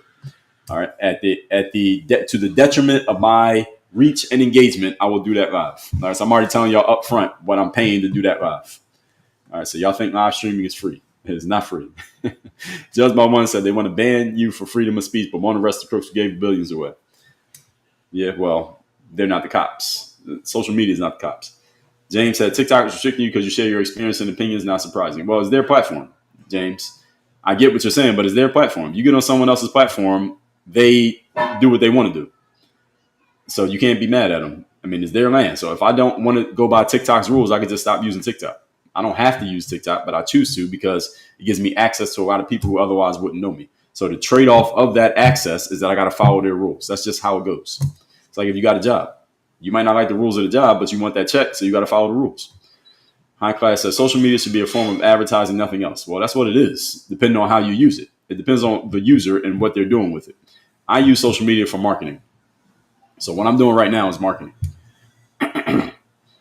I'm not a consumer of social media, but I am a producer. So a bunch of people said the prenup. Hellbound said, very good point about biz starting on social media may fall under intellectual property. Well, it could just get snatched out from under you. That's the bigger point, is that they can just take it. Because what if all your customers are on Facebook and then your Facebook gets hacked? What you going to do? You lost your whole business. Dr. J said, why would he get married? Well, Jeff Bezos is an older guy. How old is Jeff Bezos? 50 something? He comes from an era where getting married is a normal thing to do. He was already married, got divorced, and now he's getting married again. I think he would be smarter the second time around, but we'll see. We will see. All right, everybody. So let's wrap this up. We're right after 10 o'clock. I do these lives Monday through Friday, 8 a.m. Eastern. So if you like this one, come back tomorrow. If you hated this one, come back tomorrow. If you only caught a little bit of it and you're not sure, come back tomorrow. I do these lives Monday through Friday, 8 a.m. Eastern. Tomorrow, Jeff Bezos is 60. I didn't know he was that old. All right. So tomorrow, we're going to be talking about Trump. Are you going against your own interests if you support Donald Trump? We're going to talk about that here tomorrow. That's the argument that a lot of people are making. I will see you all 8 a.m. Eastern. The replay to this is on my YouTube. So if you're watching on TikTok, My YouTube link is in my profile. My Instagram link is in my profile. Follow me on both places because, again, I'm one strike away from getting banned off TikTok forever, according to TikTok. Unless maybe Jeff Bezos buys them, I'm not going to be cool with Jeff Bezos. So we'll see. I will see you all tomorrow, 8 a.m. Eastern. Everybody have a great day. We out of here. Work on your game.